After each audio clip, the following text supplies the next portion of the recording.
Kourtney Kardashian, Gwyneth Paltrow, Miley Cyrus. Just 3 out of 3 million people who have cut gluten out of their diet. In just 10 years, the number of people saying they are intolerant to gluten has tripled.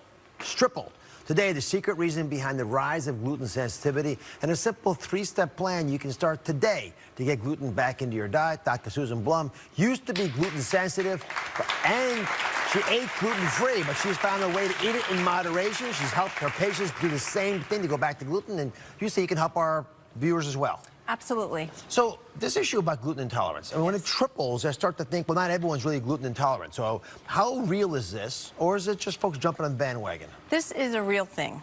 Now, other than autoimmunity and celiac disease, for the majority of people with gluten sensitivity, the issue is the modern American diet.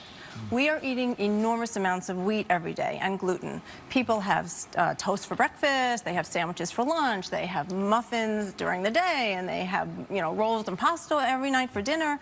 And so this is an enormous exposure. We were never meant to have this much exposure to gluten. And so the question is, or I'm here to tell you the good news, that there is something that we can do about this. So give us an idea. If you eat less gluten, as an example, if you don't eat gluten at all, the symptoms go away, can you start eating again? Well, here's the thing. Removing gluten from your diet is step one. That's the first thing. But the next step is that you must heal your gut.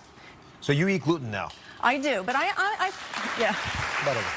follow the 90% rule. I don't eat it all every day, but I do eat it a day or two a week. All right, so share with us the 3-step plan to heal your gut so you can actually return once in a while to having gluten. Yes. Now all your friends are having a good time. Yes, so healing your gut is, it requires a few steps. The first step is you have to remove the harmful microbes. The gut microbiome, or the good gut bacteria, are really important. A healthy gut has really robust and strong and good flourishing microbes. Sometimes there's weeds in the garden, and there are overgrowth of bad bacteria, parasites, weeds, candida. Some people talk about candida.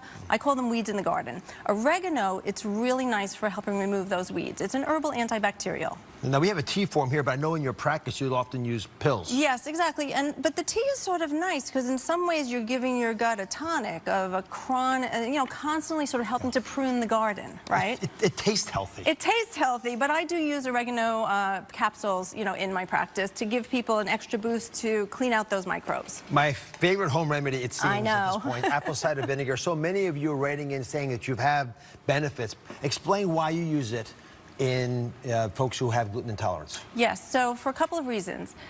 Gluten is a really difficult to digest protein, so we want to help digest the gluten as best as we can and digest food as best as we can.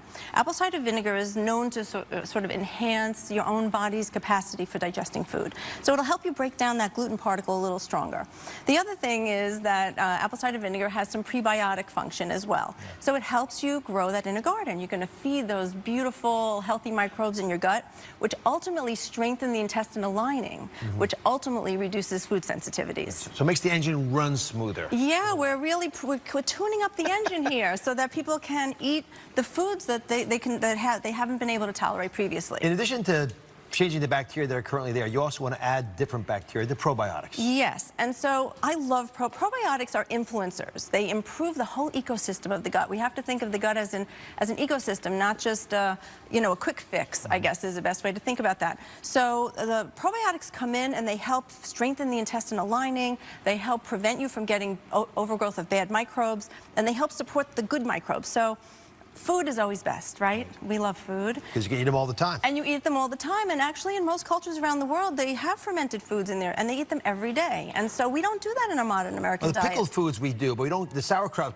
not without the hot dog. Just these pickles. Maybe I mean, that's really, but kimchi, and now yogurt's become so popular that I think a lot of you have the ammo. But what I want folks to understand is that just because you've had an intolerance to gluten doesn't mean you can never go back to it. Right. That's what's so exciting to me about Dr. Blum's plan. The whole plan, by the way, is on DrOz.com. Check it out, share it with your friends. If you got an issue, try to get past it and share it with us. Be right back.